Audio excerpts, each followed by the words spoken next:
Mis hermanos me echaron de la casa de mis padres mientras yo los cuidaba 24/7. Cuando murieron, descubrí que mis padres me dejaron todo y mis hermanos quedaron en la calle. Me llamo Marcela, tengo 42 años, y esta es probablemente la historia más dolorosa pero también más satisfactoria de mi vida. Es sobre cómo mis tres hermanos mayores me trataron como basura durante años mientras yo cuidaba sola a nuestros padres ancianos, y cómo al final la justicia llegó de la forma más inesperada y perfecta posible. Somos 4 hermanos. Yo soy la menor. Mis hermanos son Ricardo de 52 años, Fernando de 49, y Alejandra de 46. Cuando éramos niños, éramos una familia normal. Pero a medida que crecimos, la dinámica cambió. Mis hermanos siempre fueron los favoritos por ser los mayores, los exitosos, los que llegaron lejos. Ricardo es abogado, Fernando es médico cirujano, y Alejandra se casó con un empresario rico. Yo estudié trabajo social. Gano bien, pero nada comparado con mis hermanos. Me casé con un maestro de secundaria llamado Tomás. Somos clase media, vivimos cómodamente pero sin lujos. Nunca nos importó porque éramos felices. Mis padres, don Héctor y doña Luz, eran personas maravillosas. Papá fue contador toda su vida, mamá fue ama de casa. Vivían en una casa hermosa en un barrio tradicional de la ciudad. Una casa que compraron hace 40 años y que con el tiempo se había revalorizado muchísimo. Esa casa ahora vale fácilmente $500,000 por su ubicación. Hace 6 años, mamá fue diagnosticada con Alzheimer. Fue devastador. Una mujer tan brillante, tan llena de vida, empezó a olvidar cosas, a confundirse, a perderse en su propia casa. Papá trató de cuidarla solo al principio, pero a sus 78 años, era demasiado para él. Mis hermanos vivían sus vidas. Ricardo en otra ciudad a 4 horas de distancia, Fernando trabajaba turnos imposibles en el hospital, y Alejandra estaba muy ocupada con sus eventos sociales y sus viajes. Cuando hablamos sobre qué hacer con mamá, todos coincidieron. Había que ponerla en un asilo. Yo me negué rotundamente. Es nuestra madre. No vamos a abandonarla en un asilo. Yo me haré cargo. Ricardo se rió. Tú, Marcela, seamos realistas. Tú trabajas. Tienes tu propia vida. No puedes cuidar a mamá las 24 horas. Le dije, entonces renuncio a mi trabajo. Mamá me necesita. Alejandra intervino. No seas dramática. Los asilos son profesionales. Ella estará mejor atendida. Pero yo conocía esos lugares. Había visto en mi trabajo como trabajadora social lo que pasaba en muchos asilos. No todos son malos, pero no iba a arriesgarme con mi madre. Tomás me apoyó completamente. Si quieres cuidar a tu mamá, yo te apoyo. Nos ajustamos con mi salario. Renuncié a mi trabajo. Tomás y yo nos mudamos a la casa de mis papás para cuidar a mamá tiempo completo. Papá estaba agradecido hasta las lágrimas. Mis hermanos dijeron que era mi decisión y que ellos ayudarían económicamente. Esa ayuda nunca llegó. Los primeros 2 años fueron intensos pero manejables. Mamá todavía me reconocía la mayor parte del tiempo. Papá me ayudaba cuando podía. Tomás trabajaba y en las tardes me daba descanso para que yo pudiera dormir un poco. Pero en el tercer año, mamá empeoró drásticamente. Ya no me reconocía. Tenía episodios violentos. Se escapaba de la casa si no la vigilaba. Tuve que instalar cerrojos especiales en todas las puertas. Había noches donde no dormía nada porque mamá se levantaba cada hora confundida y gritando. Y papá empezó a enfermarse también. Diabetes avanzada que le causó problemas renales. Necesitaba diálisis 3 veces por semana. De repente, yo estaba cuidando a 2 padres enfermos. Mis hermanos no se aparecían. Ricardo venía tal vez una vez cada 3 meses, se quedaba 1 hora, le decía a papá ¿te ves bien? Aunque papá estaba claramente deteriorado, y se iba. Fernando usaba su trabajo como excusa constante. Estoy en cirugía. Tengo guardias. No puedo dejar el hospital. Alejandra era la peor. Llamaba cada mes preguntando ¿cómo están? Pero cuando le pedía que viniera a ayudar aunque sea un fin de semana, siempre tenía algo. Un viaje planeado, un evento importante, sus hijos tenían actividades. Yo estaba exhausta. Física, mental y emocionalmente destruida. Había subido 20 kilos de puro estrés y mala alimentación. Tomás y yo prácticamente no teníamos vida de pareja. Él trabajaba, llegaba a casa, me relevaba, y yo dormía o lloraba de agotamiento. Un día, hace 4 años, estalló todo. Papá tuvo una emergencia médica y lo tuvieron que hospitalizar. Llamé a mis 3 hermanos. Papá está grave. Necesito que vengan ahora. No puedo estar en el hospital con él y cuidar a mamá al mismo tiempo. Ricardo llegó 2 días después. Fernando mandó a su esposa en su lugar porque él tenía una cirugía programada. Alejandra ni siquiera vino. Mandó flores al hospital. Cuando Ricardo llegó al hospital, no fue a ver a papá primero. Fue a buscarme a mí. Me encontró en la cafetería, con la ropa manchada de comida de mamá de esa mañana, sin haberme bañado en 2 días, con ojeras hasta el suelo. Me miró con desprecio. Marcela, te ves terrible. ¿Así andas? ¿Qué va a pensar la gente? Algo se rompió en mí. ¿Qué va a pensar la gente? Ricardo, llevo 4 años cuidando sola a nuestros padres. 4 años. Mientras tú vives tu vida cómoda a 4 horas de aquí. Mientras Fernando usa su trabajo de excusa. Mientras Alejandra viaja a Europa. Y te preocupa cómo me veo. Él se puso a la defensiva. No es mi culpa que hayas decidido sacrificar tu vida. Nadie te obligó. Alguien tenía que hacerlo. Y ninguno de ustedes dio un paso al frente. Porque tenemos vidas, Marcela. Responsabilidades. No podemos dejar todo tirado como tú. Esa conversación terminó conmigo gritándole en medio de la cafetería del hospital.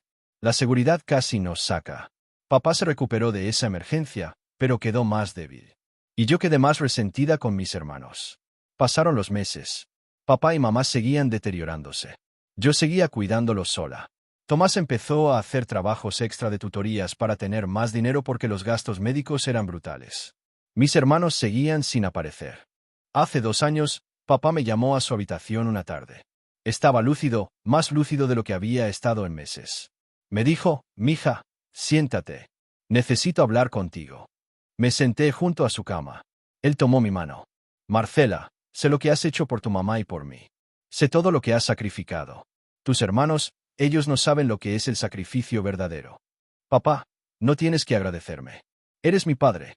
Déjame terminar. Tu mamá y yo hicimos cambios en nuestro testamento hace 1 año. Fuimos con un notario nuevo, uno que ninguno de tus hermanos conoce. Te voy a decir lo que hicimos, pero necesito que no le digas nada a nadie hasta que tu mamá y yo no estemos. Me explicó todo. Ellos habían cambiado el testamento. La casa, que valía una fortuna, era para mí. Sus ahorros, sus inversiones, todo lo que tenían, se dividía en partes desiguales, 70% para mí y 10% para cada uno de mis hermanos. Me quedé en shock. Papá, eso va a causar un problema enorme. Mis hermanos van a estar furiosos. Que estén furiosos. Esta es tu recompensa por ser la única que estuvo aquí. Por haber sacrificado tu trabajo, tu tiempo, tu salud. Tus hermanos van a recibir algo porque siguen siendo mis hijos, pero no se merecen más que eso. Les supliqué que lo reconsiderara, que causaría un conflicto familiar horrible. Él fue firme. Marcela, ¿cuántas veces te pedí a ti que me llevaras al doctor y fuiste? ¿500? ¿1000 veces? ¿Y cuántas veces vinieron ellos? Puedo contarlas con una mano. Esta es mi decisión final. Papá murió 6 meses después. Fue pacífico, en su cama, yo sosteniendo su mano. Llamé a mis hermanos. Esta vez todos vinieron al funeral. En el funeral, mis hermanos actuaron como los hijos perfectos. Ricardo dio un discurso hermoso sobre papá. Fernando habló sobre los valores que papá les enseñó. Alejandra lloró dramáticamente. La gente que no sabía la verdad probablemente pensó que eran una familia unida y amorosa. Yo estaba demasiado cansada para estar enojada. Solo quería que terminara todo. Después del funeral, Ricardo me preguntó sobre los papeles de papá. Necesitamos saber si dejó testamento, dónde están los documentos de la casa, las cuentas bancarias. Le di el nombre del notario que papá me había dado. Está todo con el notario Castillo. Podemos hacer una cita para la lectura del testamento. Hicimos la cita para 2 semanas después. Esas 2 semanas fueron raras. Mis hermanos de repente estaban muy preocupados por mí. Me llamaban seguido preguntando cómo estaba, si necesitaba ayuda con mamá, que todavía vivía pero ya ni sabía dónde estaba, si necesitaba dinero. Yo sabía lo que estaban haciendo. Estaban siendo amables porque querían su parte de la herencia sin problemas. Llegó el día de la lectura del testamento. Estábamos los 4 hermanos, Tomás conmigo, y el notario Castillo. El notario comenzó a leer. Era un testamento largo con muchos detalles legales. Pero la parte importante era clara. La casa quedaba en su totalidad para Marcela. Las cuentas de ahorro, las inversiones, todo el patrimonio líquido, que sumaba alrededor de $300,000, se dividía, 70% para Marcela, 10% para cada uno de los otros 3 hermanos. El silencio en esa oficina fue ensordecedor. Ricardo fue el primero en hablar. Tiene que haber un error. El notario respondió. No hay error. Este testamento fue firmado hace 18 meses por don Héctor y doña Luz cuando ambos estaban en plenas facultades mentales, certificado por 2 doctores y 3 testigos. Fernando estaba rojo. Esto es absurdo. Somos 4 hermanos. Debería dividirse en partes iguales. Alejandra gritó. Esto es influencia indebida. Marcela manipuló a nuestros padres. Los convenció cuando estaban enfermos. El notario sacó un sobre. Don Héctor anticipó que habría objeciones. Me pidió que les leyera esta carta si alguno de ustedes protestaba. Abrió el sobre y comenzó a leer la carta de mi papá. Hijos míos, si están escuchando esta carta es porque están cuestionando mi testamento. Permítanme explicarles. Durante los últimos 6 años de mi vida y de la vida de su madre, estuvimos enfermos. Muy enfermos. Su madre con Alzheimer, yo con diabetes y falla renal. No fueron años fáciles. De mis 4 hijos, solo uno estuvo presente. Marcela renunció a su trabajo, a su vida, a su salud mental para cuidarnos. Ella nos bañaba cuando no podíamos hacerlo solos. Nos alimentaba. Nos llevaba al doctor. Limpiaba nuestros desastres. Nos consolaba cuando estábamos asustados o confundidos. ¿Y ustedes 3? Ricardo, viniste tal vez 15 veces en 6 años. Siempre con prisa, siempre con una excusa para irte rápido. Fernando, mandabas a tu esposa porque tú estabas ocupado. Alejandra, ni siquiera puedo contar las veces que cancelaste visitas porque tenías algo más importante. Cuando les pedí ayuda, cuando les rogué que vinieran aunque sea un fin de semana para darle un respiro a Marcela, todos tenían excusas. Este testamento no es un castigo. Es justicia. Marcela se ganó esta herencia con años de sacrificio. Ustedes recibirán algo porque siguen siendo mis hijos y los amo, pero no se merecen nada más que eso. Si deciden impugnar este testamento, sepan que tengo documentación de cada vez que pedí ayuda y ustedes dijeron que no. Tengo grabaciones de llamadas. Tengo emails. Y tengo el testimonio de todos los vecinos, doctores y enfermeros que vieron cómo Marcela estuvo sola en esto. No desperdicien su dinero en abogados. Usen ese 10% para algo bueno en sus vidas. Y espero que algún día entiendan que la familia se demuestra con acciones, no con palabras. Con amor pero también con decepción, su padre. Cuando el notario terminó de leer, había lágrimas corriendo por mi cara. Pero no de tristeza, de validación. De sentir que mi papá me vio, que entendió todo lo que pasé. Mis hermanos estaban en shock. Alejandra lloraba, pero de rabia. Ricardo estaba pálido. Fernando miraba la mesa sin poder hablar. Ricardo trató de recuperarse. Esto sigue siendo injusto. Somos familia. Deberíamos arreglar esto entre nosotros. Marcela, sé razonable. Por primera vez en mi vida, le dije exactamente lo que pensaba a mis hermanos.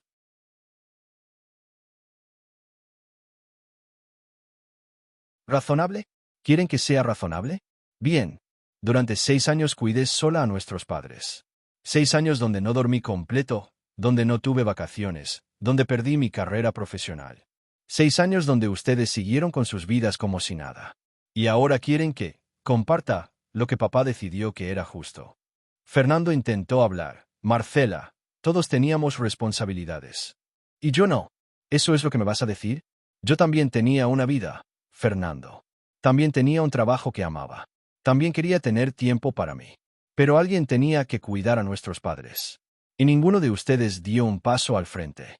Alejandra sollozaba. ¿Entonces todo se reduce al dinero? La familia no significa nada. La familia significa todo, Alejandra. Por eso estuve ahí. Pero ustedes me demostraron que para ustedes, la familia solo significa algo cuando hay una herencia que reclamar. Salí de esa oficina con Tomás.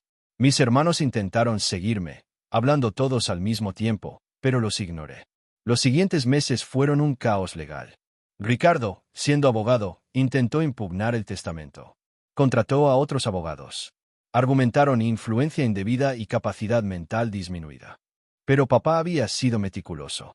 Tenía evaluaciones médicas de cuando hizo el testamento mostrando que estaba 100% lúcido. Tenía el testimonio del notario Castillo. Y tenía toda la documentación que mencionó en su carta, emails, mensajes de texto, registros de llamadas, todo mostrando cómo mis hermanos lo ignoraron por años. El juez revisó todo y dictaminó. El testamento era válido y se ejecutaría tal como estaba escrito. Mis hermanos perdieron.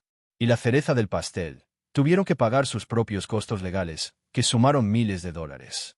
Básicamente gastaron su 10% de la herencia en abogados tratando de quitarme mi 70%. Mamá murió un año después de papá. Su testamento era idéntico, todo para mí. Mis hermanos ni siquiera intentaron pelear esta vez. Ahora, 2 años después de todo esto, mi vida cambió completamente. La casa donde cuidé a mis padres la vendí. No podía vivir ahí con todos esos recuerdos. Con ese dinero y la herencia, Tomás y yo compramos una casa hermosa más pequeña, invertimos el resto, y yo pude finalmente volver a estudiar. Estoy terminando una maestría en gerontología. También creamos una fundación pequeña que ayuda a familias de bajos recursos con el cuidado de ancianos. Le pusimos el nombre de mis padres, Fundación Héctor y Luz. Es mi forma de honrar su memoria y asegurar que otras familias no tengan que pasar lo que yo pasé solas. Mis hermanos y yo no hablamos. Ni una palabra en 2 años. Ricardo tuvo problemas en su bufete y escuché que tuvo que cerrar. Fernando sigue trabajando pero se divorció. Al parecer la esposa estaba cansada de que priorizara el trabajo sobre la familia. Irónico, ¿no? Alejandra sigue con su vida de apariencias, pero varios de sus amigos de alta sociedad se distanciaron cuando supieron cómo trató a nuestros padres. Algunas personas me han dicho que debí compartir la herencia equitativamente porque familia es familia. Que fui egoísta al quedarme con la mayor parte. A esas personas les digo, caminen 6 años en mis zapatos. Despiértense cada hora durante 6 años para cuidar a alguien que ya ni siquiera sabe quién eres. Limpien a tu padre cuando ya no puede ir al baño solo. Alimenten a tu madre con una cuchara porque olvidó cómo masticar. Lloren en la ducha porque es el único lugar donde puedes desahogarte sin que nadie te vea. Hagan todo eso completamente solos mientras sus hermanos viven sus vidas exitosas y solo aparecen para el funeral. Y después digan que debí compartir. Mis padres tomaron una decisión justa. No me dieron esa herencia porque era la consentida o la favorita. Me la dieron porque me la gané con años de sacrificio que ninguno de mis hermanos estuvo dispuesto a hacer. Y no me arrepiento de haberla aceptado. Porque al final, la justicia no siempre viene rápido, pero cuando viene, es dulce. Mamá, papá, donde quiera que estén, gracias por verme. Gracias por validar mi sacrificio. Y gracias por enseñarme que la familia verdadera se demuestra con acciones, no con palabras bonitas en un funeral. Esta herencia no fue un regalo. Fue lo que me gané. Y la usaré para honrarlos de la forma que ustedes hubieran querido. Con amor eterno, su hija que estuvo ahí hasta el final.